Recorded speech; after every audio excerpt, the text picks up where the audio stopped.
And just drop into the breath and become one with your breath, and then extending your breath to encompass everyone, quite naturally, moving on from there.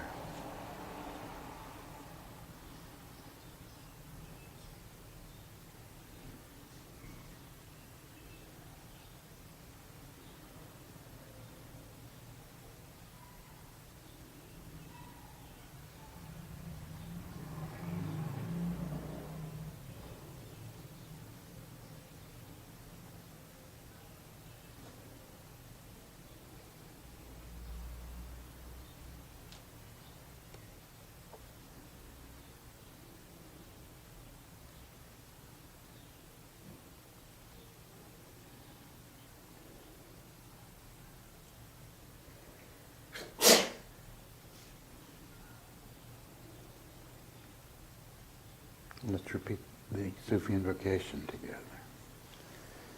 Toward the One, the perfection of love, harmony and beauty, the only being, united with all the illuminated souls who form the embodiment of the Master, the Spirit of guidance.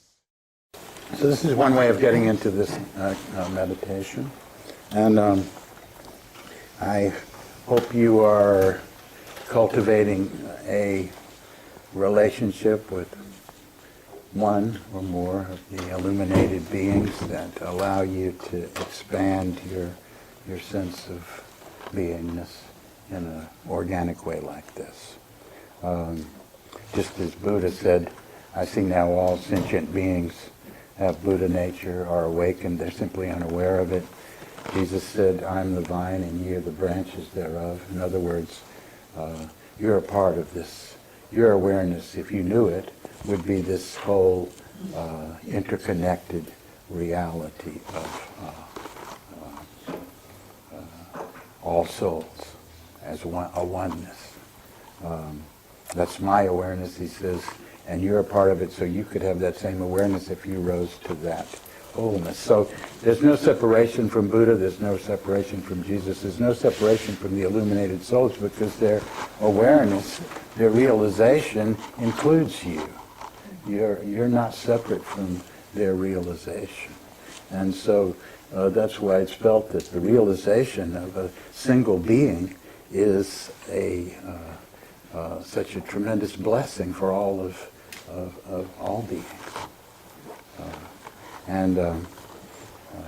Because it's naturally, it's not like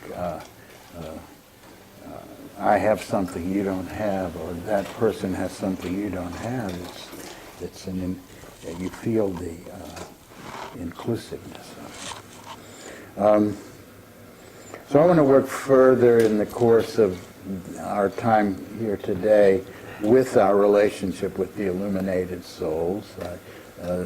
The texts I have given you for this time are from the lessons that Hazrat Khan gave on Tasawwuri Murshid, but his teaching about Tasawwuri Murshid relates to this whole teaching of the illuminated souls and our relationship with them, how we can practice a oneness. He's generous enough to say, begin with me. You begin with someone who is, that you know. Well, that you can see the light in, that you can feel has a realization that welcomes you in.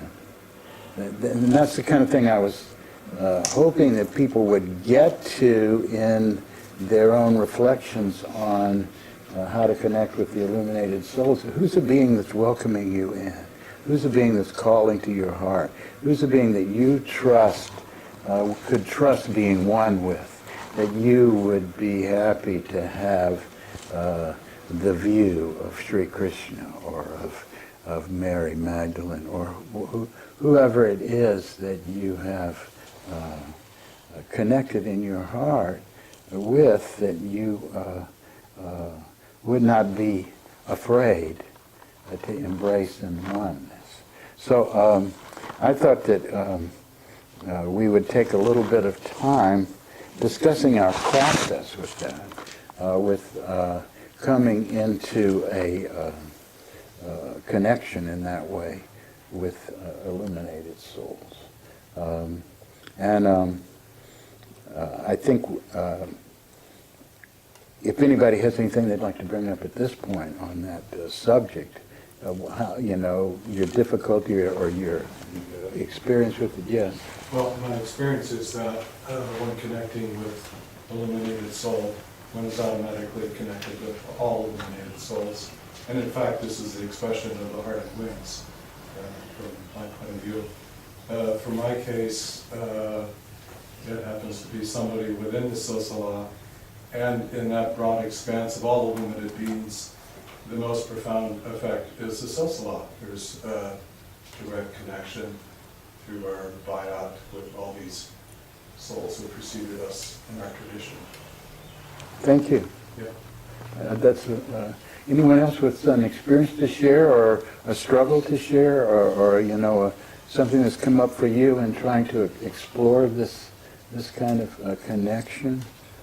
Yes. Well, I'm glad you said one or more, because should we try in one meditation to stick with one illuminated soul, or? Yes, I think in the meditation you should stick with one being, but in the course, but as Malik said, and what Hazrat Khan says the same thing. If you look deeply in these teachings, that being that we see perfection in is really the one and only being that all, whether people are saying it's Jesus, or they're saying it's Muhammad, or they're saying it's whomever. That is the central ray of the effulgence of the divine reality. And so you in that being, you find all the beings, but because you have made a personal connection in a way with that one being, it's not just an abstract idea. It becomes, just as you are not separate from the whole, but you experience yourself as an individuated part. That experience of individuation, of claiming your own selfhood, is essential in our own process. And so by having an individual being that one sees perfection in this way, allows that perfection which is inherent in you to come out, and then it embraces all, not only all the illuminated souls, but all beings in their true essence. So it's a natural thing for it to expand in that way, and in general, in concentration practice, here we're trying to concentrate on a being.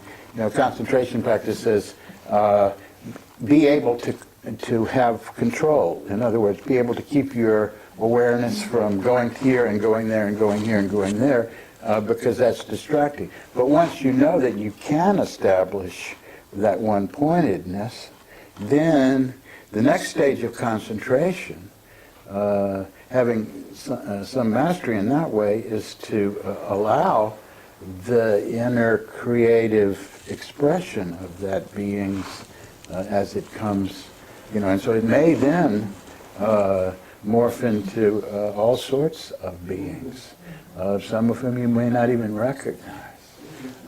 Yes? I didn't mean to interrupt. No, my experience has been that in doing the daily meditation, the magnetism of the heart is challenging for me, but actually this part, the connecting with an illuminated soul, seems to open it up, and so it's almost like it's reversed for me. Mm-hmm. That my enough self sort of struggles with it, even though I'm relaxing and getting my breath more longer and more refined. Somehow adding that part. So I guess I'm just asking, is that okay, or should I really? Oh yeah, that's very. It works. Well, Murshid said that's the first principle when it comes to practice, and get there, and that it works for you to get to this place of, Because it takes me out of the smallness and out of with a bigger being. Well, that's the reason why I included that in the meditation, because I know, it's a doorway for our own salvation, is to have this connection of heart where we can see that perfection, because your ability to see that perfection in the being that you're calling forth and to embrace allows that aspect of you to come forward, because you can't see it unless it's there, and the seeing of it brings it to life. Yes, you want to say? Yeah, what came through was Saraswati, and I first thought, oh my God, she's too holy for me, and she's going down, but then I thought of the swan in the river and the paintings I've done of Saraswati, and, but as what seems to work is the river, that flow, that image of the swan and the prayer beads and the science, the books and a few things. Yeah, for some of us, The image will work really, really well. For some of us, that sense of their adopting their heart view, adopting their heart-mind view is what works. In other words, what shifts me from my limited place is, let's say I'm thinking, like we were doing here in this meditation, where we embraced Buddha, is now all of a sudden I'm invited to have a much bigger view. So it's an invitation into that heart realm. How does Jesus feel when he considers human beings? Where's his heart? Where's his breath? Where's his sense of being? And so that helps me. I'm not that much, it's all I can do to visualize, this writing this Allah and light on my heart, I'm at the edge of my visualization powers, visualizing a symbol like that, or the Sufi symbol, I can do that, but to visualize all of the, like in some of the Tibetan practices where you're visualizing all these different elements and things. It's great if you have a nice inner visual sense, but for some of us it's a real struggle to really get a large visual image on the inside that we can hold. And so for you as a visual person, that's a really great doorway to enter, because these, the visual symbols are take us right out of the mind.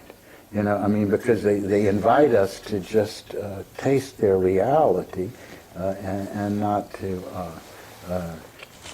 speculate about it.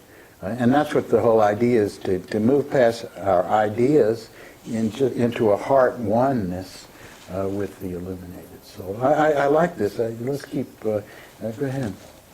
So, for me, I felt, like at different points, like, oh, there's this aspect of Hazrat Khan that's like in back of me or inside of me or somehow that, So I just thought, well, why am I struggling so much to find it? And just, I kind of went the opposite of you. It seems like if my breath calms down enough, then it's like, well, can I just feel what's there already? Can I just attune to what's already present? And so, you were talking about then the next phase of concentration, about really being able to keep it, so I get these glimmers, and I've had some, some fairly deep experiences, but not, so it's an interesting just to let go instead of like trying to grab hold of the, it's really made a difference for me, and realizing that there is a connection already there, that if I can uncover and just recognize rather than trying to grab. I don't know, did everybody hear what he said? Yeah, because that's a really good point, because trying to grab rarely works. No, seriously, I mean, that's why we call the zikr remembrance. It's not, I want to grab onto that reality of the one. It's, remembering. I'm not separate from it, letting go of those things that are keeping me separate from it that I have constructed in my own sense of myself or in my mind, those concepts. So that's a really good thing to share with people. Yes? Thank you. When you talk about the Buddha in all of us and needing, just not getting to it, some people haven't gotten to it yet. That's what I bump up against when I bump up against that in the world. Because for me, the connection is there. It's like I'm too sensitive. I don't really, there's no words for it, but I can't always, the way the don't know yet is expressed out in the world from when people are dealing with their nafs and all of that, it bumps into me in a way that's hard to hold, but in a way you already answered it, because you said, it's the all, so the all brings me forward to also be my best self. The personality part that can hold the boundary and not take on what's being discharged, shall we say, from another. And that is super challenging for me. I do a really good job, I think, of taking care of myself, but initially the impact is so big. And what comes up for me when you talk about the mirror, the grief for what you've lost holds up a mirror to where you're bravely working.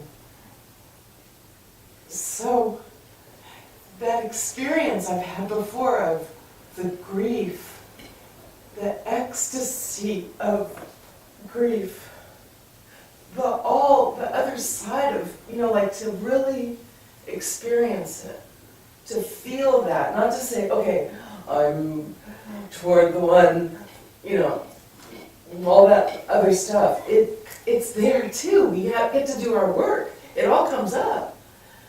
And it's how much are we really willing to let go into that? Well, I mean, you just have stated your issue here in life, which is good that you can see it, but see it as on the one hand, there's what you just said, that, this pain of being open to beings and to, everyone in their stage of evolution with their coarseness and of expression and lack of remembrance of who they truly are, that's the picture of the suffering in the world, right? Isn't it? And so if you take that in a certain way, it is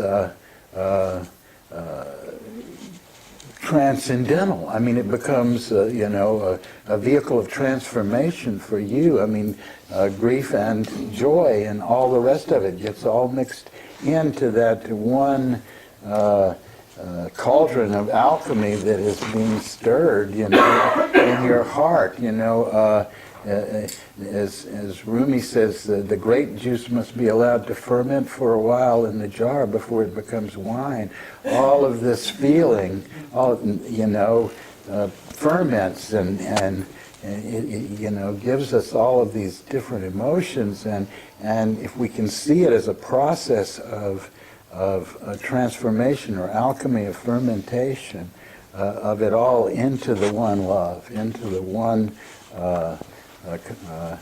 being, you know. So, but to walk on, you know, not to just, you know, throw yourself into that when one has to have a common sense about one's approach, you know, and so that's why last time I really emphasized coming back to this very basic place of being able to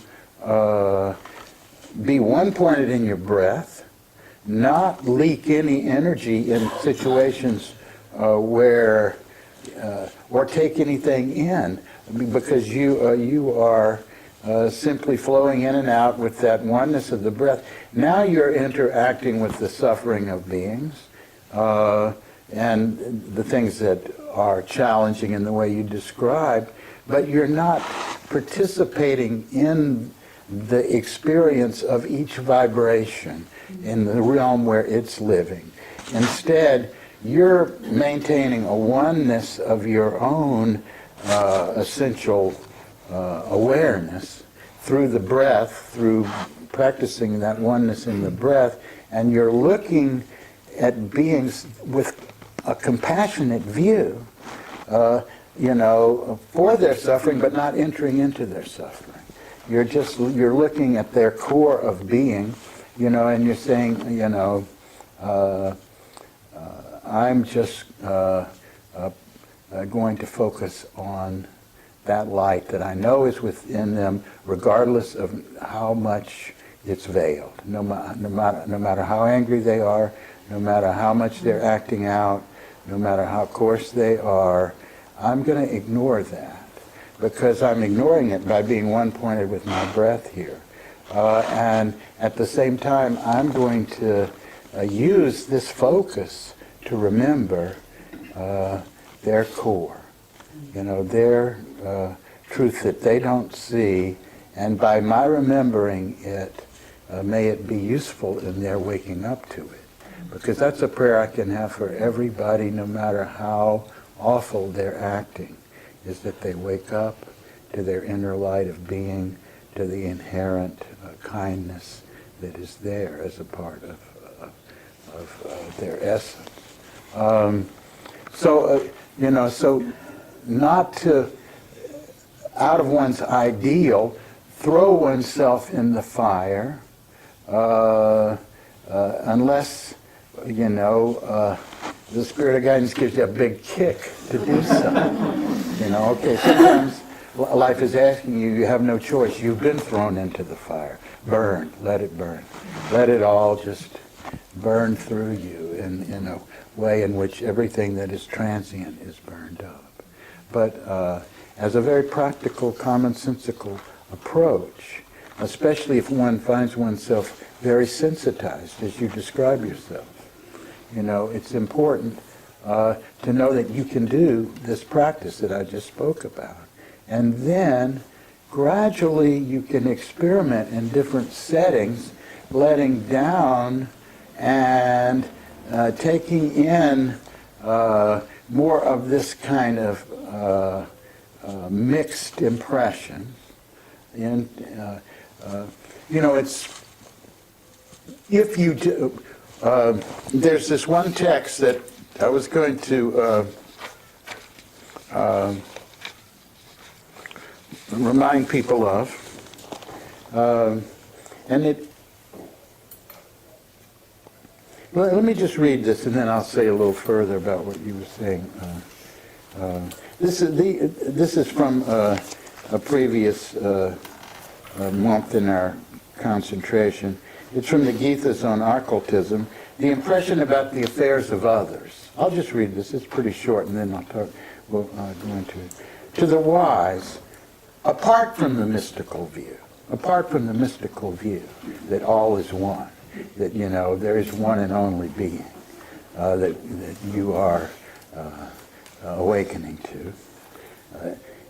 to the wise, apart from the mystical view, even in the realm of intelligence, the conditions of others are manifest.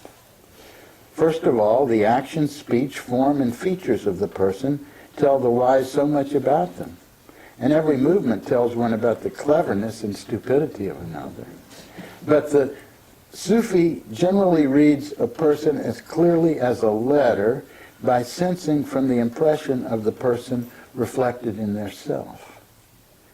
The Sufi generally reads a person as clearly as they read a letter by sensing from the impression of the person reflected in themselves.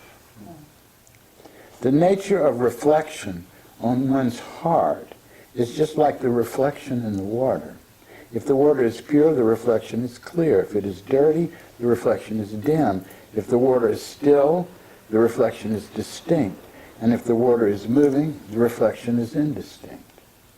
So it is with your heart. If the heart is pure from distinctions and differences of this illusory world, its reflection is clear. If the heart is impure with falsehood, bitterness, or deceit, the impression cannot become clear. At the same time, the heart may be pure but restless. It cannot have distinct reflection when it is. Distinct reflection is to be found in the heart that is calm and powerful.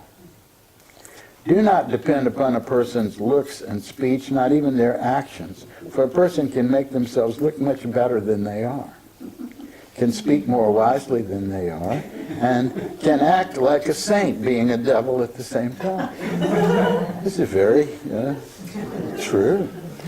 The best thing is to take the impression of another person upon one's self and see in the mirror of one's heart what they reflect. For a person can put on the way of speech, the manner of deed, and good appearance, but cannot create out of themselves an atmosphere different from what they are. So this is offering us a way, So if you are involved in a situation which is challenging, which threatens your sensitivity to all of the grossness of life in the world and its suffering, and you want to, and at the same time you're trying to learn something about this situation. You're trying to get a true reading of it.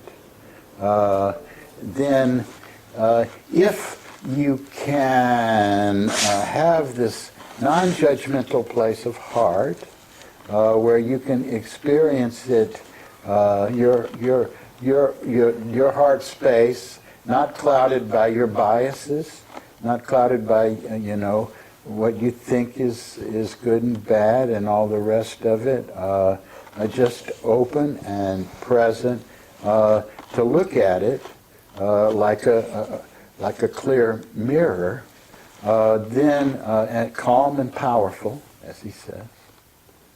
Just try, find that calm, powerful, clear space of heart, and then allow in an impression of someone. So let something from your life, some impression, come up, and let it in and read it right there. But first establishing this calm, powerful, clear aspect of heart.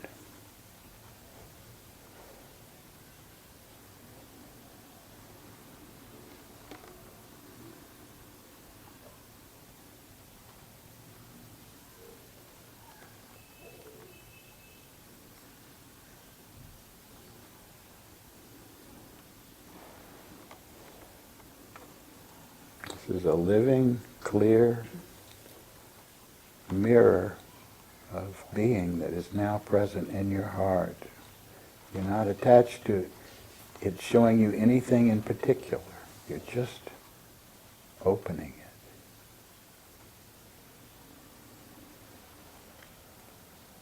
And then when you have this, bring into it an impression of a being in your life. And look at it with the idea of gaining knowledge about them.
my suggestion is that you go in and out of this kind of a practice, and at the same time stay with that one-pointedness where you have the confidence that you can exist in the midst of the coarseness of vibration and the suffering that people are reflecting by their own agitation of ego,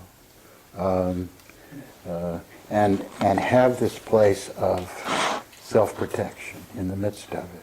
Once you gain that confidence, then gain the confidence to open up that in situations where your inner guidance is prompting you to do so, to take the impression in that very visceral way in which you allow it to be reflected in your heart, so that you can learn how to better understand and therefore better relate to those circumstances. Can I add something? Yes. Okay. So last time we were together, you prompted toward the one to breathe that in challenging situations. Yeah. And you're reminding me of that as we discuss this. And it's just magic. It was just magic for me. I mean, it's like my life is really magic. And so I was, all of this was, happening for me. So the magic of it. And the situation that I'm raising right now was particular to having just been with my hospice patients, because I'm a volunteer. So I was open in a way that, hello. And I'm already in one of these rest homes, which is like just to get, so what I do is I do that one-pointed focus when I am going, because I'm going to my people. It's not about all of that, what's happening in those places, which is really tragic also. And I always connect with, the staff and stuff. But so it was just a surprise and a personal attack. So I venture that if we raised hands, how many people deal well with the surprise of a personal attack? So what I've been putting to use, and so now I know that's happened once, and now, of course, the remembering to apply to that situation again. In that, I was doing administrivia, and was attacked. So it's like when I switch to that, it's my mind. Ourselves hide in the cobwebs of our mind. So it's just so hello. So now I have it. So thank you. Well, thank you. I mean, I appreciate the way in which you're going through your process, and everybody goes through. We're on a caravan together. We're doing a program of practices together that I believe are beneficial for everyone. But don't think that everyone has to go at the same speed. You need to go in an organic way in relation to your own process. And that is, that's what will lead to the greatest benefit for you and everyone else. But I like what people are sharing, because it shows me people are really working with it and going through things. It's anytime you get blindsided, attacked quite by surprise, and it does tend to penetrate, right? So what I find works for me in that situation is to stay with that impression for a little while inside of me before I respond to it outwardly, because my outward response is liable to be just a kind of knee-jerk defensive reaction. And if I am not in danger, and it's just basically some kind of emotional or verbal attack, I'm much better not to defend myself, but to stay with that impression on the inside and breathe with it. I mean, particularly not to say something hateful in response. And having breathed with it to the place where I get some equanimity around it, then I look at it and see what wisdom would suggest for me to do in that situation. Now I'm acting and I'm not reacting. I can perhaps do something or say something, or just what I get is ignore it, and go on, because now I've taken the charge off of it, I mean, because basically, we live, close to this place of survival, and when something pushes our button, brings up our issues, and we respond to it. So when we get past that response, and we just look at it, in the same way that this paper is suggesting, okay, what am I reading about this situation, this person, and myself through this encounter? And then... Well, I reported it to my supervisor, which was the taking care of myself part, Yeah. and she's the enlightened being, the transaction closing. Yeah. So, that's... Well, yeah, go ahead. Oh, well, if we're done with Yeah, that. we're done with that. That one more, perhaps backtracking, I was... Yeah, no, we haven't really this is not backtracking, we're still on the same subject. No, I'm thinking I'm backtracking about the attunement to the prophets. And Yeah, the right. Rasul.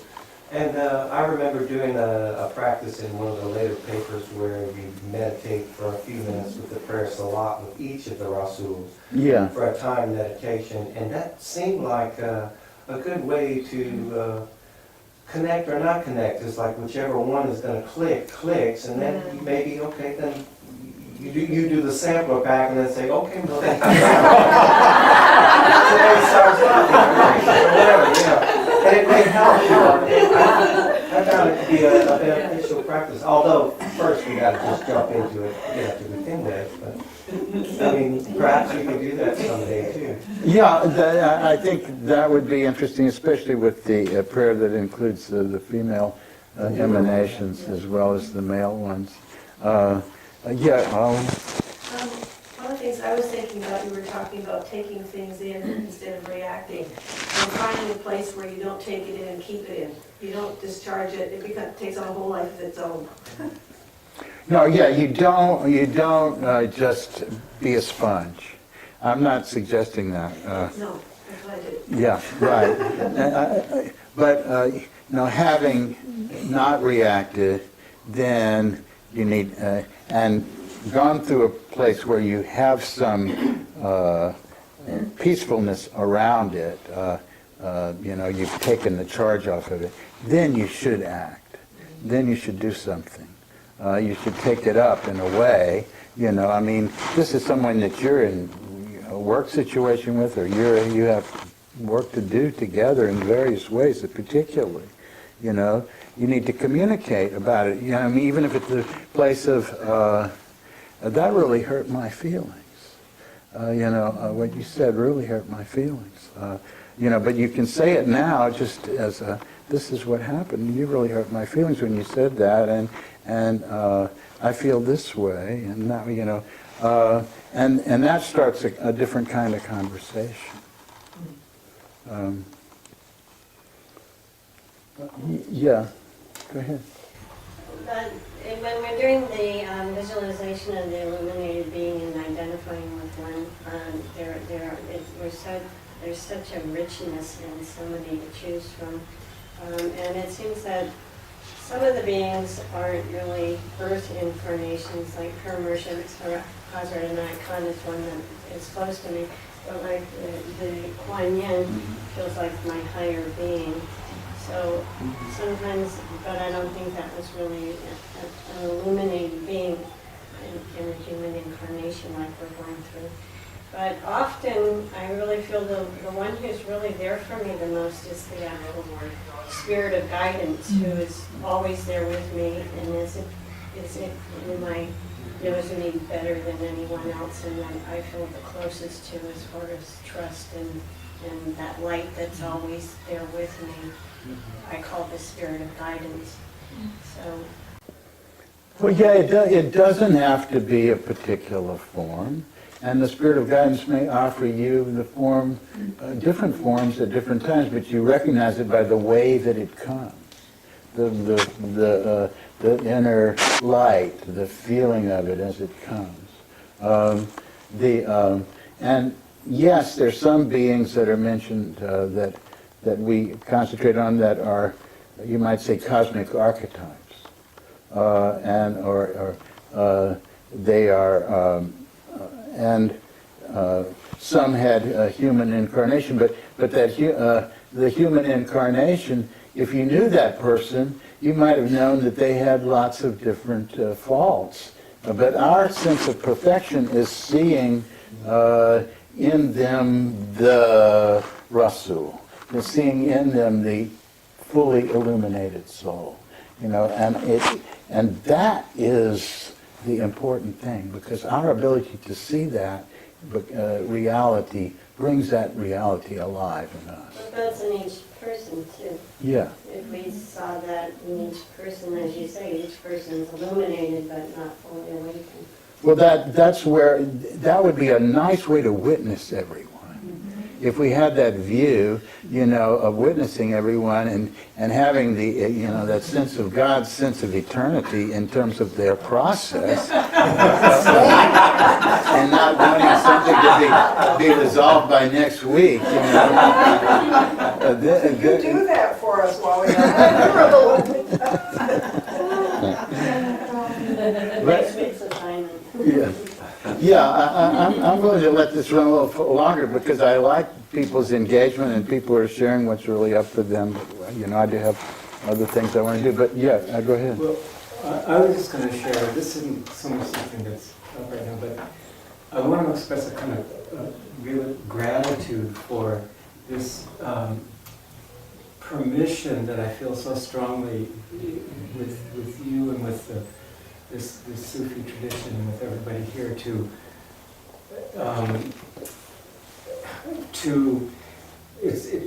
it's like to have multiple lovers. It's like to love what you love, you know. And yeah, I'm talking about these archetypes like Mary and Jesus and Muhammad and the Eastern archetypes, and this is something that for me, this movie Life of Pi, I don't know if people have seen that. It's a wonderful story. The narrator is flashing back to when he was a boy in India, and he fell in love with Krishna and Jesus, and he said, "Oh, Krishna, thank you for leading me to Jesus." And his father and all the people around him disapproved of that, and his father said, "You know, you're dabbling. You have to pick one. You're being bad." But he couldn't not be like that. And I just, this is, I think for all these years, for me, this is what I found in this tradition, through you and others, it's kind of a liberation for me to feel that it's okay to love these different archetypes that come from so many different places.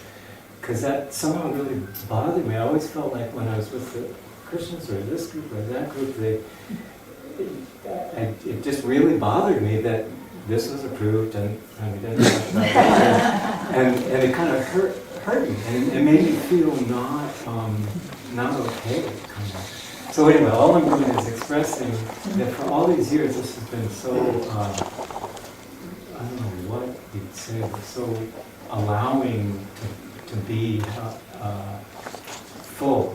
This attitude of, and what you said, you know, the sample about all that. And so I just wanted to express that because it's, I just kind of got that that's always been like this kind of water for me with this group, you know, for the spirit. Yeah, and what you said just this comes right up in this one lesson that we have for next time, which I want to read. It seems like a good time to just bring it into our awareness right now. Every object, these are the words of Hazrat Nat Khan in the Advanced Githas on concentration, where he's dealing with this subject of how we connect with the illuminated souls. Every object upon which one concentrates in time makes one like it. And not like it, but similar to it. And therefore, the concentration of a spiritual person is different from that of a material one. A material person may concentrate to strengthen their mind and will using any object as an instrument for concentration, and would surely derive from that some benefit. But a spiritual person does two things in concentration. One, he or she develops their direction to a spiritual ideal, to their Lord, Savior, or Rasul. And their love, too, enables them to concentrate upon their ideal of devotion as fully as their devotion may be. The benefit of such a concentration is incomparably greater than the benefit that one derives from a concentration on an insignificant object. In the life of Kalidasa, the very great sage and poet of India, it is said that he was an illiterate man, and by some that he was made to marry the princess of his country. And when she found that he was not only of ordinary birth, but also illiterate, she drove him away. And he, in great disappointment and despair, sat many years in the temple of the goddess Saraswati, the goddess of learning, the goddess of music and poetry. One day, after a long time's concentration, Saraswati appeared to him and granted him his wish. From that time, knowledge came to him as revelation, and he became the greatest poet of his time. There's a well-known account of a leper poet who sang his song at the tomb of the Prophet Muhammad and was cured of his leprosy. Coming to the metaphysical point of view, we see that the mind is creation. In concentration, it is more so. And as deep the concentration, so deep and divine is the power of mind. And when the mind touches the divine through deep concentration, then it is not only this one who concentrates that creates, but it would not be an exaggeration to say that even God creates through the one who concentrates. Therefore, apart from attracting the spirit of the Lord, of the Messiah, or of the Savior, the soul creates the divine healer and Savior with all natural powers and blessings. A devotee's concentration has never been in vain. No doubt the question, which must be the desirable ideal for such concentration, can be left to every individual to decide. Sufism, from beginning to end, recognizes one ideal, one light, and the umbral ray of that light, or the main ray of that spring divine, the Sufi recognizes as their ideal for concentration. Call him or her by whatever name you may, or trace their life in whatever period you may choose. Picture them in whatever form you like. To a Sufi, they are one and the same. Their beloved, their Rasul, their Savior, and in the end, their goal. And since the Sufi has realized this, he or she not only becomes tolerant of all religions, and all religions of them, but there is no dispute of mine and thine. The best ideal for spiritual concentration would be concentration upon a perfect soul. No doubt, no one with any spiritual perfection has ever been able to claim perfection, and therefore a claim of perfection cannot be relied upon. And the opinion that people have formed about a perfect soul has been formed by the help of some religious traditions or some old history, which itself has the favoritism and judgment of the narrator and the writer. It becomes a part of one's faith and one's beliefs. It becomes a part of one's faith, this view, and belief of one's ancestors when one forms a perfect ideal in their mind and calls it by a certain accepted name. Out of all this historical and whatever traditional context, one has to form the ideal in one's own mind and call it their own, and you may call it by a certain name. So it's like I told this story I think last time or somewhere, probably here, but it made such an impression on me when I read it in Zia's dissertation on, he was talking about the pain Hazrat Inayat Khan had from one of the leaders in England who loved him but hated the Prophet Muhammad, and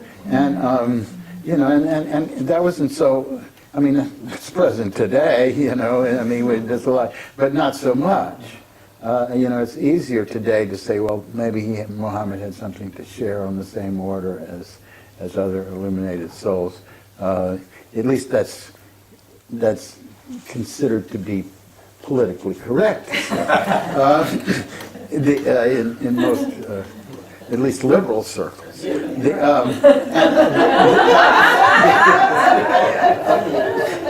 But he said, how can she feel that way? She loves me. She hates him. I ate Muhammad. I digested Muhammad. I am Muhammad. That was his experience of Muhammad. He had taken the history. He'd taken the tradition. He delved into it in his own way. He'd made an ideal of it. He digested it. It became for him the focus of the nature of God in human form. But how much of it was shaped by his own sense of the perfection that his soul was looking for in the one being? And that's what he's saying here. It becomes a part of one's faith and belief of one's ancestors when one forms a perfect ideal in their mind and calls it by a certain accepted name. It's like when, in the story of Shimsi Tabriz, and one of his disciples had gotten intoxicated with presence and was standing in the public square saying, La ilaha illallahu Shimsuddin Rasulullah. There's no God but God, and Shims is the prophet, is the Rasul of God. And they began throwing stones at him, for blasphemy. And Shims happened upon the scene, and he let out, a Jalali shout, and people desisted, and the fellow came up to him in his bruised condition, and he said, don't you know? I am Muhammad. Call me Muhammad when you see me.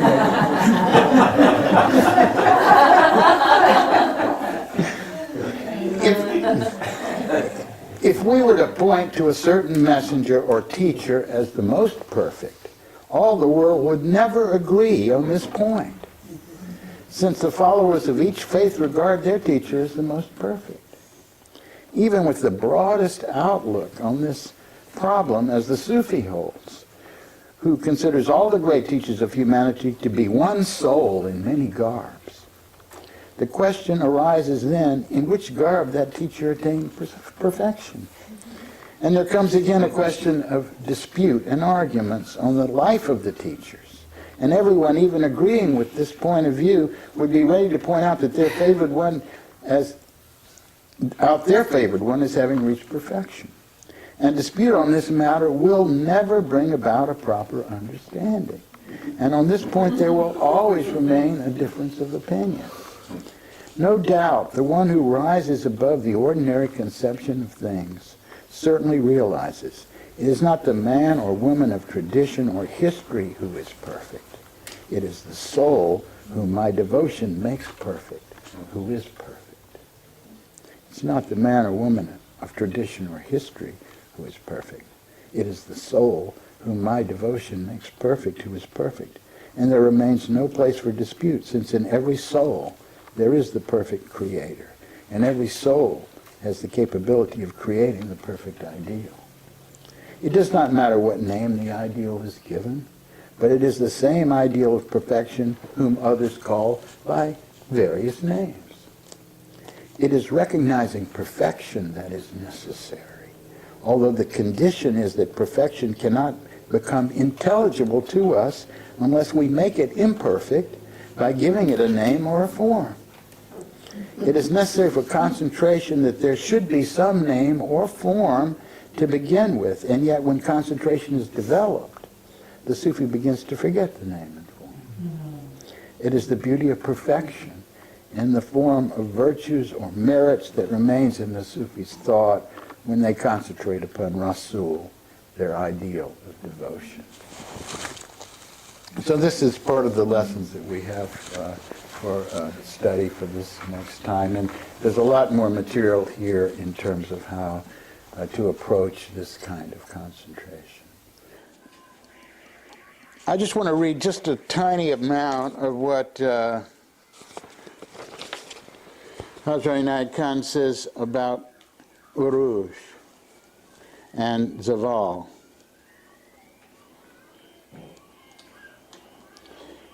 As the sun has rising, zenith, and setting, so the mind has the same three states of rising, zenith, and setting, coming alternately. Urooj is that state of mind when a person thinks with energy and enthusiasm, I'm going to do such and such a thing. It's when you get energy and enthusiasm around your idea of doing something. That's most typical state of the mind in a state of Urooj. Okay, I'm going to move to California. I'm going to, or I'm going to, Join the Navy. No. You already joined the Navy. I'm going to write a book. I'm going to find a beloved, this beloved, and that sort of thing. When a person thinks with energy and enthusiasm, I'm going to do such and such a thing. This state of mind produces such a force and power in order to create its object that in its excess it produces a mist, such that the faculty of reason and justice is often dimmed. Our desire, I'm going to do this, and other things fall into the mist of the Urooj because the Urooj rules, It sounds like investment banking. I don't know anything about it, but if you say so. The state of mind which is Kamal is perceived during that time when action is being done.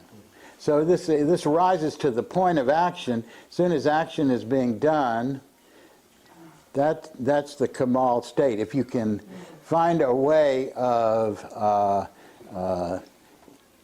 extending that action in a balanced manner, you can continue that Kamal state in a practical aspect of Kamal. Say, for example, by balancing sun and moon in your breath. That would be a Kamal state. And if you can balance it in your breath, you can maintain a state that is stable and balanced between Jalal and Jamal. It is a Kamal state. It's a balanced state. It's not Kamal in the sense of the end of the world as we know it, which is also Kamal. But this is an aspect of it, and it's what Inayat Khan is saying here when he says that the state of mind which is Kamal is perceived during the time when action is being done. This mist which the energy of mind has produced reaches in Kamal its culmination, which is the end of the joy or sorrow pertaining to that deed, because the excess of force has become exhausted.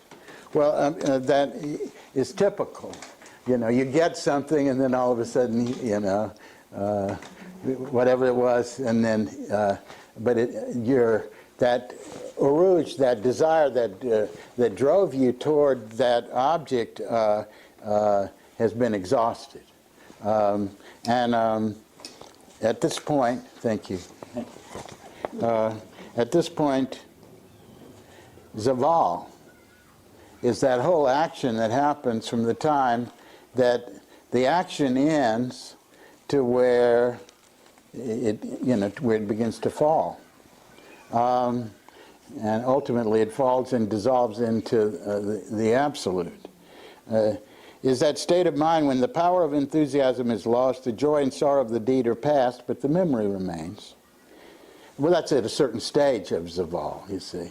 That fades, those things fade at a certain point. You just remember you did that, the passion or lack of it connected with it has gone, but you have a memory that that happened.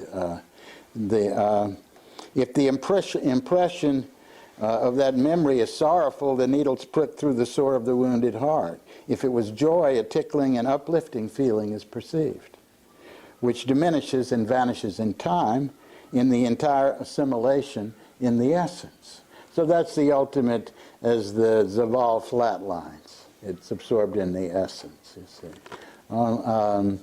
The master of concentration is he or she who produces at their will not only Urooj, but Kamal and Zaval also. So that's what we're trying to learn how to do. Murshid brought this in through the walks of the elements and the walks of the planets and the walks of the prophets and the Durrani and connected with the different attributes of God to bring us into this sense of we are a vehicle within which all of these divine states can manifest. We're not just limited to what our personality thinks we are in terms of, well, you know, I'm a person who's always this way, and, you know, those other people are like that. You know, I mean, at the personality level, we reflect our relationship with perfection in different ways. You know, I mean, I embrace this quality of divine love, of beauty, but I'm very leery about this quality of divine power, for example, personality structures. But what we're trying to get at is just that we have an infinite possibility of being within us. As Inayat Khan puts it, you are the soul, your real self is individuated. You experience it as a self, and that means it has this kabid, this container, this centripetal force that pulls it into a center and establishes it, and you self-identify with it as an entity. But in truth, if you knew the essence of it, which is the soul, which is an undivided portion of all consciousness itself, of all being itself, is the only being, is an eye-ear feeling mechanism of the only being. Is your soul is an activity of God. So for that reason, the one who realizes that in a certain way becomes able to evoke perfections that are inside of their being that are not something that their personality has naturally gravitated towards. So this is what's behind it. It's the principle of mastery as compared with the principle of renunciation or saintliness. And as Inayat Khan puts it, in the middle is the prophet, who contains both the mastery and sainthood, or that sense of overcoming by accomplishment. In this case, by our learning to use that fulcrum at the center of the breath, which the breath is the center of this whole current of energy that connects all of the layers of existence, in a skillful way, so that we can actually change our state. That's the kind of at the core of how we're using breath here. So that's a masterful approach. But a saintly approach would be to be able to always flow with the breath of the moment, to give everything up to that, to notice what is in that breath, and to regard that as sacred in some way. We're just doing this practice. We're doing Allah Shafi, Allah Kafi as we inhale, holding the breath, Allah Shafi, Allah Kafi, Allah Shafi, Allah Kafi. I presume you've all done it and you don't need me to review it, so let's do it right now to come into this balanced state.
when you complete, just sit naturally, breathing through both nostrils, noticing the condition of your breath.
Now we're going to alter our breath in order to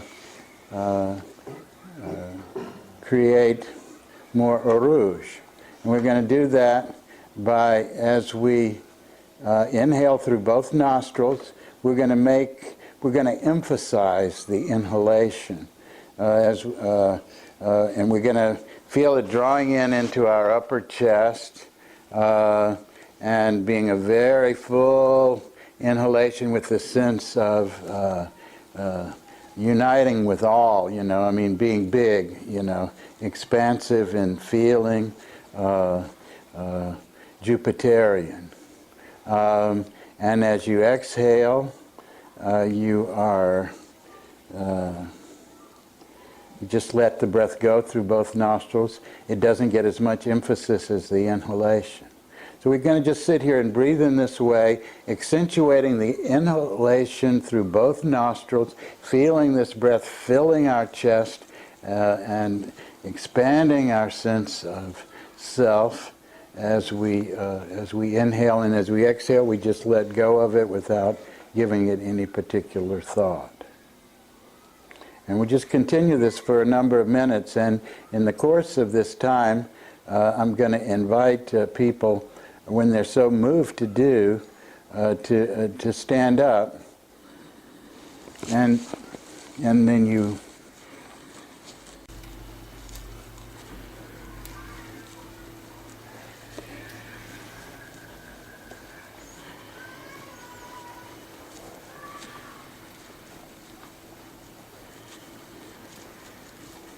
maybe just one person at a time is good, just to walk around the room 2 or 3 times and then sit down again. Once you feel the breath strongly, this is not responding to some idea of what Jupiter is. This is simply watching the breath in this way, noticing the change of it, inviting in the possibility of being bigger and more expansive and more majestic in your presence, so to speak. So just practice the breathing. And do it for a few minutes before you get up to walk. Sit down, Shakur. That's too solemn. Sit down and really practice the breath first. Okay.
Make sure you totally fill your lungs as you inhale.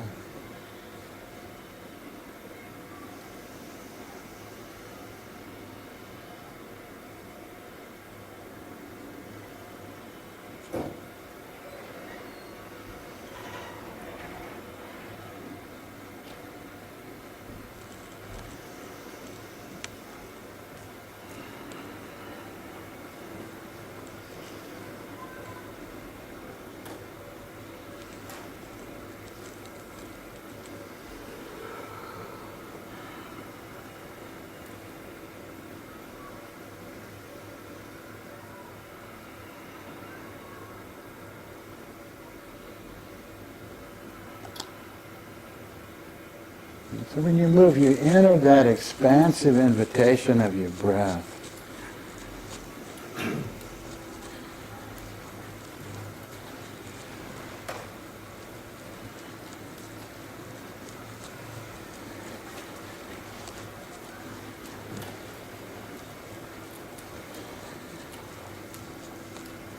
You feel everything is a part of you. You have a big sense of self.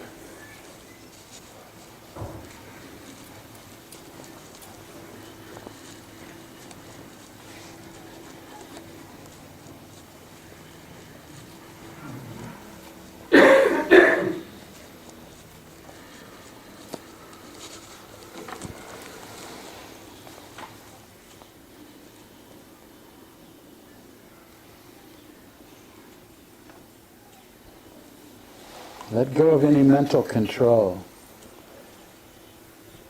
as you're walking. Let the breath just allow you freedom in your movement.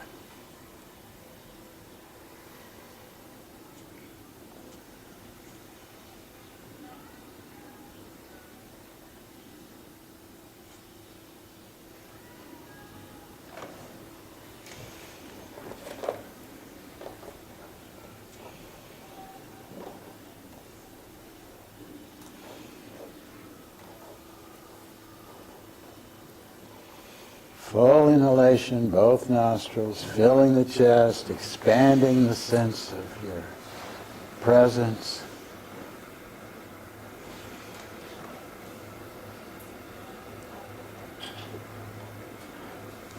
Keep walking, that's good. Keep on doing it one more time.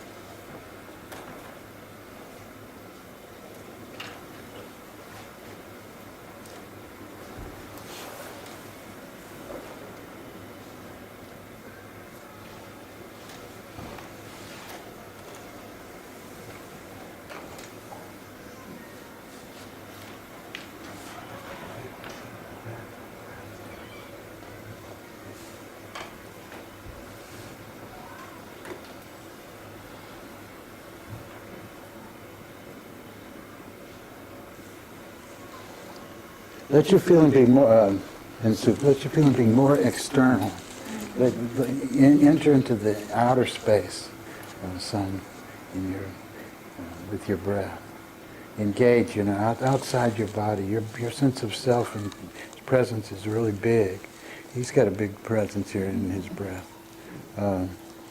Big plans. Big plans. Join the Navy.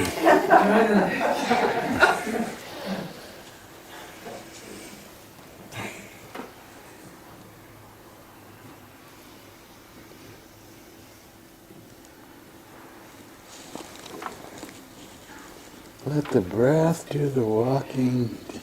You've been breathing this way, now just move without worrying. It's very beautiful to do that.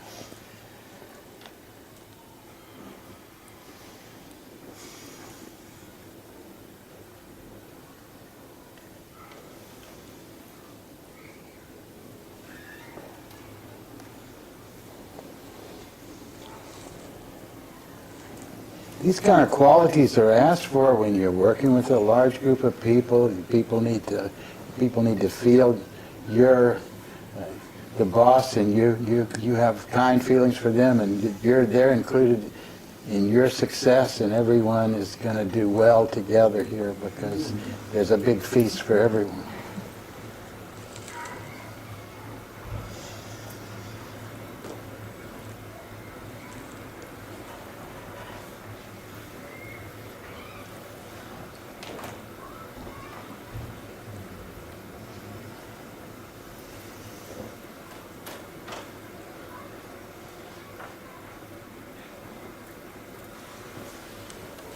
Yeah, great.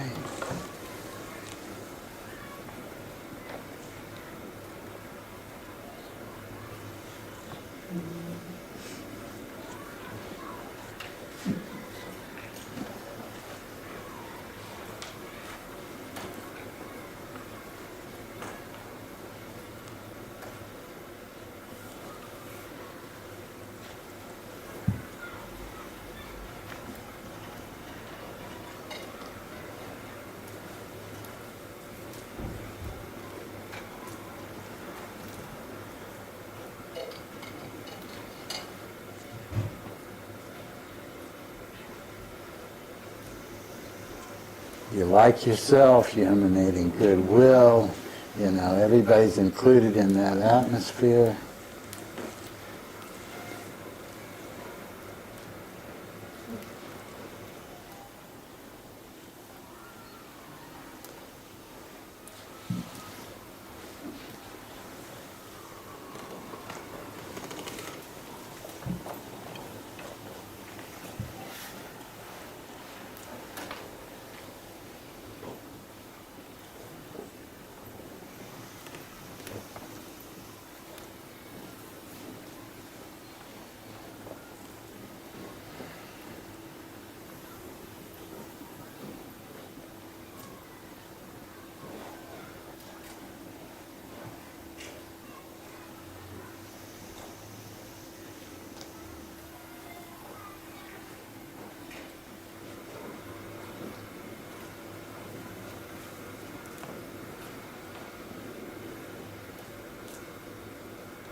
One thing you notice is it's like you're in the room, but it's not like you're just a little part of the room. Your breath is filling this room. You get that. That's the expanded sense that comes right from the breath. Expanded sense of function and self. Does it come in a little bit through the stomach too? Well, it comes in through every pore. Yeah, but we're using this full inhalation through both nostrils as a way of expanding. It's raising the Urooj. It's raising our sense, of what we can manifest.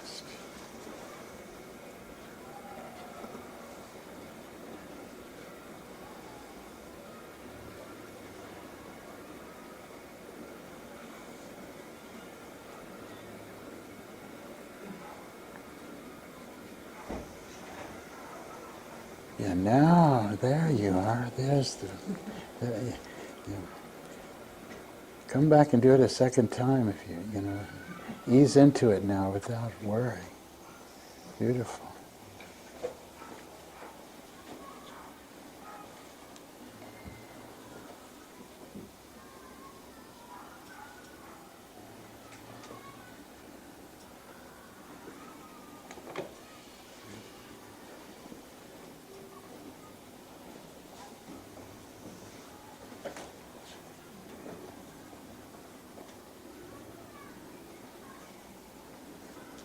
That's great, Franny. You just have this sense, okay, come on, these pancakes are for this, and this is for that, and we got this whole thing. Come enjoy yourselves. We got a big space here. This is very inviting. Presence that fills the space. Gives you confidence. That's this Jupiter quality that is enhanced by breathing this way. It allows you to feel that possibility. All right, now look what happens when you what we're going to do now is we're going to continue to breathe through both nostrils, but this time we're going to emphasize the exhalation. And as we exhale through both nostrils, we're going to make sure that we push the breath until we don't have any more breath left to push. Okay, we get it all out. We're going to fully exhale, long, slow exhalation until we get it all out. We're not going to pay any attention to the inhalation, just let the breath come in through both nostrils so that we can get back to the exhalation. Which we will take our good time with. And just breathe this way for a while. This is a breath associated with Saturn. But I just want you to feel the breath now. What happens when you change the emphasis to the exhalation through both nostrils? Long, full exhalation.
Now we're accentuating the exhalation through both nostrils, making sure it fully comes out.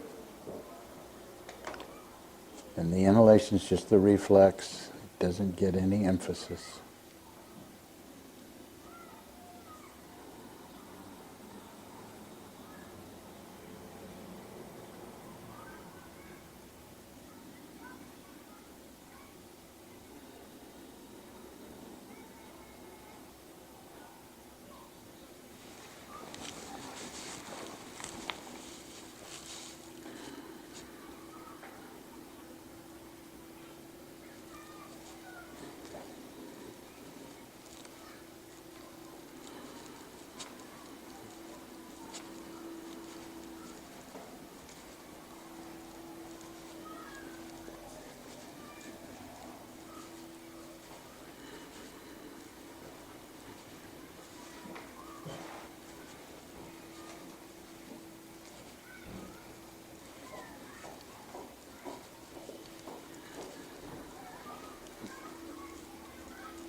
I said with Jupiter, as the breath comes in, really feel it filling your chest. Now with Saturn, feel it all the way in your feet.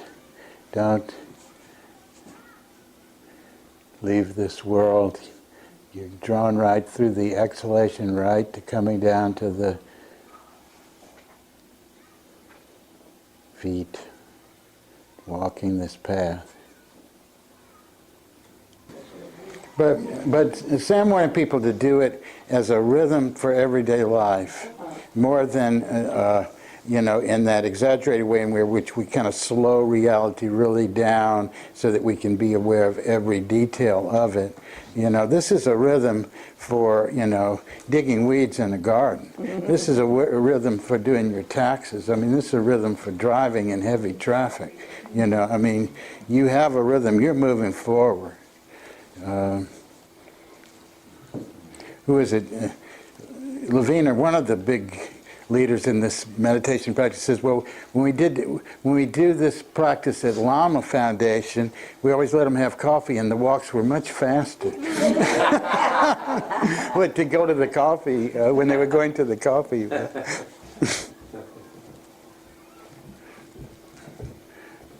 But what we're going to do now is balance them. And that would be a Kamal breath. So if you put Jupiter and Saturn together, which are polar opposites in the realm of breath, in other words, this breath that accentuates the long inhalation and the breath that accentuates the long exhalation through both nostrils. Now, we want to do both. Accentuate a long inhalation and balance it with a long exhalation that's equally emphasized. And bring the Jupiter and Saturn together in a combination. But just without even calling it Jupiter and Saturn, see what happens in your breath when you do this to your state.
If you notice that you're accentuating one or the other more, then bring them into balance by making both of them long, complete in themselves.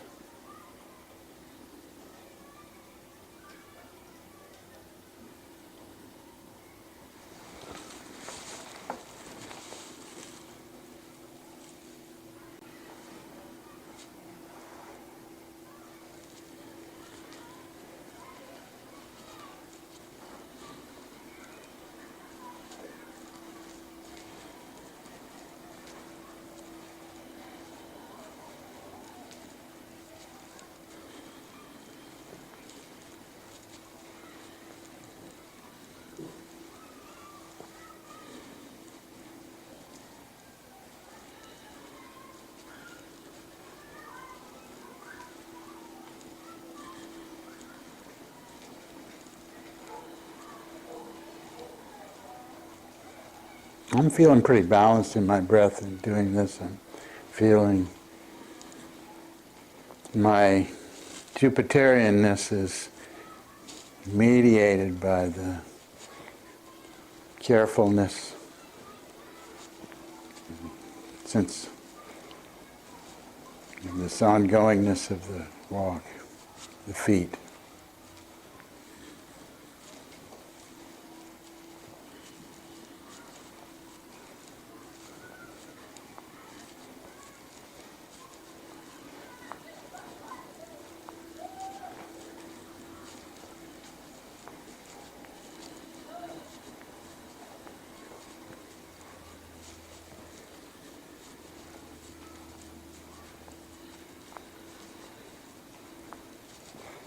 Some people may find that they have a better relationship to Saturn by bringing Jupiter into the equation, and others may find they have a better relationship to Jupiter by bringing Saturn into the equation. This balance is not necessarily a compromise.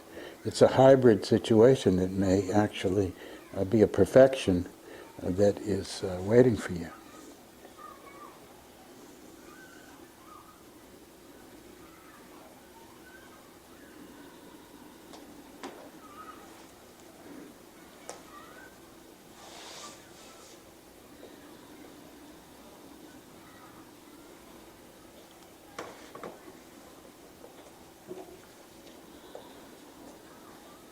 When you're walking, keep that balanced breath, full breath.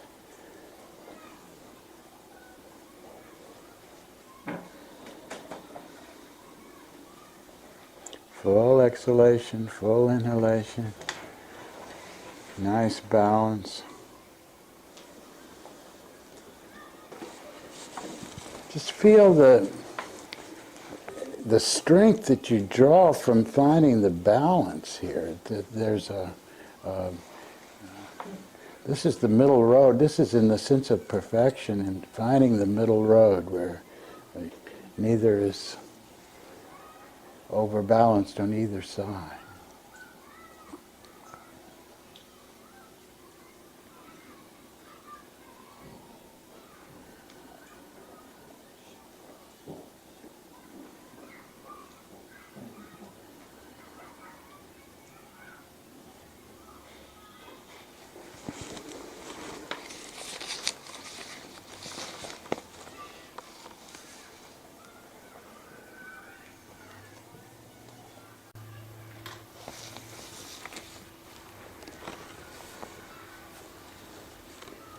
Yes. This is, I have a noticing with my exhalation, and I'm working with what's that one called? Zaval. Yeah, that fall, the exhalation. That, when I was first doing it, I have a habit, I think in life, of reaching down and pushing out the air and being, to get through, I'm known sometimes as a terrier, and I feel just like I'm really connected, and I really feel the air pushing out. And at some point I went, you said something like, just let it all out. But you didn't say, it wasn't a push. Yeah. Oh, well, maybe I don't have to push. And it's completely different. When I am letting it out and surrendering to the letting it out, but they're kind of subtle, but they're not. There is a significant difference. And I think I've always had that extra push. Make sure you said, make sure you get all the air out. Push it out, push it out, push it out. And when I stop doing that, and just surrender, it's a new walk. It's a new breath. Like I've not done that like that. Where I just felt it come to its end. Yeah. There's a lot of will in my life. Yeah, and as we become more aware of our breath, the danger is we introduce more will into our breath, which is not what we want to do. What we want to do is introduce more awareness, and then we understand that the little bit of will that we need is just a tweak. It's not a push. It's not at the same level that we need to exert will to make things happen, to dig a ditch or something, I mean, it's in the inner world, the application of our sense of will is a much lighter touch. And so that's the danger of introducing a lot of awareness of breath, is that people get too involved with it in that way. But then also the advantage is you have experiences like you just described, where you all of a sudden you are aware of letting breath breathe in a way that you hadn't done before. And you could be aware of it and still let that happen. Now you have a way of approaching it that you didn't have before. Yes? Question kind of tied to that. Do we have what we could call our natural breath? It may be a more of a natural emphasis on the exhale, or a more natural emphasis without even being thinking of it, or more natural. I tend to, when I'm breathing, I'm counting 4 out, 4 in. That's just sort of normal for me. So doing the emphasis on the breathing out or breathing in is different for me. Is there something that is innate to us that's sort of our natural breath? Well, I mean, there's certainly our habitual breath, but and our habitual breath gets affected by, whether we just ate a lot, or whether we didn't eat a lot, or whether we, the mood we're in, or a lot of other factors that, make it cycle through all these different states in the course of a day or a week or so, But there is a natural breath, but it's one that we really find best in meditation, when we can really clear out all the other extraneous things that we have to deal with and just really settle into the breath so that the breath breathes. And we're just sitting in that swing of the breath as it's coming in and out, being aware of it. And then if we need to say, okay, reach to Jerusalem with this breath, and to the temple of, the holy wall, I mean, we can send it a destination. I mean, we just have to make a suggestion, and there's and the breath moves with it, but because there's so much stuff that has gotten layered on it in the course of how we created the way that we ordinarily breathe, so that we can stay in a particular state, but a long time, of depression or something like that. But generally, we establish a kind of a rhythm that is normal for us. But then after you start doing meditation practice and so on, a number of people have reported to me, just doing the practices in this class, that their breath is longer now. And they notice that in the course of the day. Their breath is now longer, and they have more of a sense of a livingness, and that they're drawing in and out of their breath. So that's closer to what I would call a natural breath. But you have to get there. But we have a breath that is our breath that we've accommodated to for our purposes of success as we know it. Yeah. Yeah, hiking is another one. I think that the natural breath just comes out if you're hiking for a long time, days and days, and you just wake up and you walk until the end of the day, and then the next day you walk and you walk, hiking, Mm-hmm. and then it's like you find that natural breath. You're with your natural breath.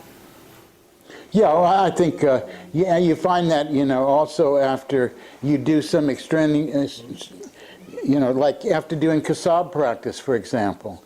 The breath that you settle into after doing the Qasab practice is much closer to a natural breath than the breath we ordinarily are experiencing in the course of the day, in the sense that it's clearer, it's more balanced, it feels more potent.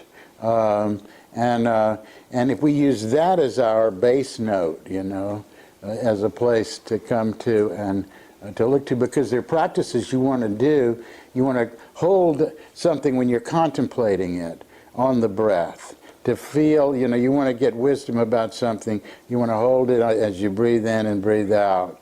But you want your breath to be in a certain condition so that it can really allow you to throw light on it, on the situation. So that's why you need to settle it down into some kind of state like you find it after you've done Qasab, or after you're sitting in meditation for a while, or after, like you say, you have established a rhythm of exercise which allows your body to just find its own breath in a natural way.